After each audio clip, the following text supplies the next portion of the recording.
بسم اللہ الرحمن الرحیم۔ دوستو، ترمذی شریف کی روایت ہے جس کا مفہوم یہ ہے کہ حضور نبی کریم صلی اللہ علیہ وآلہ وسلم نے فرمایا کہ جب اللہ رب العزت نے جنت اور جہنم کو پیدا کیا تو جبرائیل علیہ السلام کو جنت کی طرف بھیجا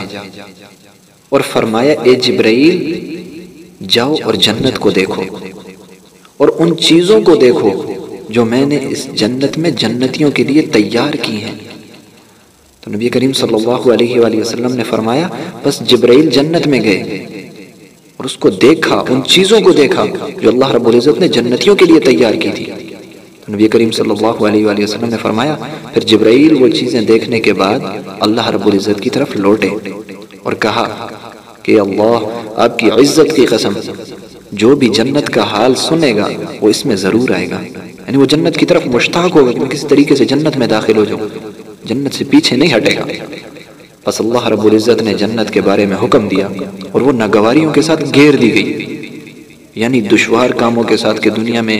یہ کام کرے گا انسان تو جنت میں جائے گا، نماز پڑھے گا جنت میں جائے گا، روزہ رکھے گا جنت میں جائے گا، مشقت برداشت کرے گا جنت میں جائے گا، ایسے کاموں کے ساتھ گھیر دی گئی۔ پھر اللہ رب العزت نے جبرائیل علیہ السلام سے فرمایا کہ دوبارہ جنت کی طرف جاؤ اور اس کو دیکھو اور ان چیزوں کو دیکھو جو میں نے جنت میں جنتیوں کے لیے تیار کی ہیں۔ نبی کریم صلی اللہ علیہ وآلہ وسلم نے فرمایا، جبرائیل اس کی طرف دوبارہ گئے، بس اچانک دیکھا کہ وہ ناگواریوں کے ساتھ گھیری گئی ہے،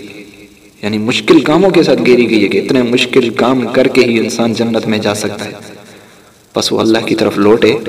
اور کہا، آپ کی عزت کی قسم، بخدا اب تو مجھے ڈر ہے کہ اس میں کوئی بھی داخل نہیں ہوگا، اتنے مشکل کام مسلمان کیسے کریں گے، انسان کیسے کرے گا؟ دوستو، ہمیں کرنے پڑیں گے۔ اور پھر اللہ رب العزت نے جبرائیل علیہ السلام کو حکم دیا کہ جہنم کی طرف جاؤ اور اس کو دیکھو اور اس میں ان چیزوں کو دیکھو جو میں نے جہنمیوں کے لیے تیار کی ہیں۔ بس اچانک جبرائیل علیہ السلام آئیں گے، جہنم کو دیکھیں گے کہ جہنم کا باز پر چڑھ رہا ہے، وہ آگ یوں الٹ کر دوبارہ آئے گی آگ کے اوپر، تو ایسے دیکھیں گے کہ باز پر چڑھ رہے ہیں۔ انتہائی خطرناک منظر، انتہائی خطرناک شعلے آگ کے، یعنی شعلے خوب بھڑک رہے ہوں گے اس وقت۔ بس جبرائیل اللہ رب العزت کی طرف لوٹیں گے اور کہیں گے، آپ کی عزت کی قسم، جو بھی جہنم کا حال سنے گا وہ اس میں ہرگز نہیں آئے گا۔ بس اللہ رب العزت نے حکم دیا اور وہ خواہشات کے ساتھ گھیری گئی، وہ جہنم خواہشات کے ساتھ گھیر دی گئی کہ جو دنیا میں اپنی خواہشات پر چلے گا، نفسانی خواہشات کو پورا کرے گا، گندے کام کرے گا، زناکاری کرے گا، چوری کرے گا، ان خواہشات میں جو دنیا میں پڑے گا وہ جہنم میں داخل ہوگا۔ اور پھر جبرائیل امین کو واپس بھیجا کہ جاؤ اب دیکھو جا کے جہنم کو اور اس میں ان چیزوں کو دیکھو کہ جو میں نے جہنمیوں کے لیے تیار کر رکھی ہیں۔ جبرائیل امین جا کر دوبارہ دیکھیں گے اور جب لوٹ کر آئیں گے اللہ رب العزت کی طرف تو فرمائیں گے،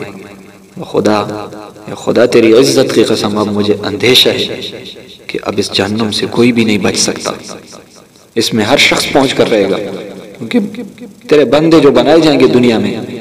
وہ تو انتہائی گناہ کریں گے، اپنی خواہشات پر عمل کریں گے، تیرے حکموں کو ٹالیں گے۔ میرے دوستو، کتنی سخت جہنم کی خطرناکیاں ہیں، اور جنت کے لیے بھی بتا دیا۔ آج ہمارے سامنے ہے، کوئی چھپی ڈھکی چیز نہیں ہے میرے دوستو۔ جو جنت کا تذکرہ بتایا کہ ہمارے سامنے مشکلیں آتی ہیں، ہم مشکل کو چھوڑ دیتے ہیں کہ مشکلیں کرتے ہی نہیں ہیں۔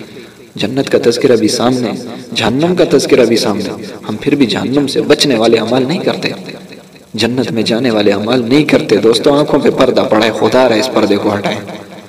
خدا را نبی کی حدیثوں کو دیکھیں، خدا را قرآن کو دیکھیں، قرآن کی تفاسیر کو دیکھیں، کروڑوں تفسیریں موجود ہیں، ہم تفاسیر کو نہیں دیکھتے، کروڑوں حدیثیں، ہم حدیث کو نہیں دیکھتے۔ نبی نے ماں کی گود سے قبر تک کی حدیثیں بیان فرمائی، ماں کی گود سے قبر تک کے افعال بتائے، کس طریقے سے رہنا ہے، کس طریقے سے چلنا ہے۔ قرآن نے ایک ایک چیز کو کھول کے بیان کر دیا۔ نبی نے اپنی ساری عمر اسی میں کھپا دی، اللہ نے انبیاء بھیجے، انہوں نے یہ ساری چیزیں ہمیں بتائی ہیں،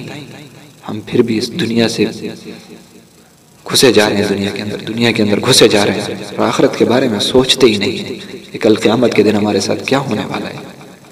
میرے دوستو، آخرت کی تیاری کریں، بہت خطرناک معاملہ ہے۔ اللہ رب العزت سے دعا ہے، اللہ مجھے بھی اور آپ کو بھی ان اعمال کی توفیق عطا فرمائے جو جنت میں لے کر جانے والے ہوں اور جہنم سے بچانے والے ہوں۔ وما علینا الا البلاغ۔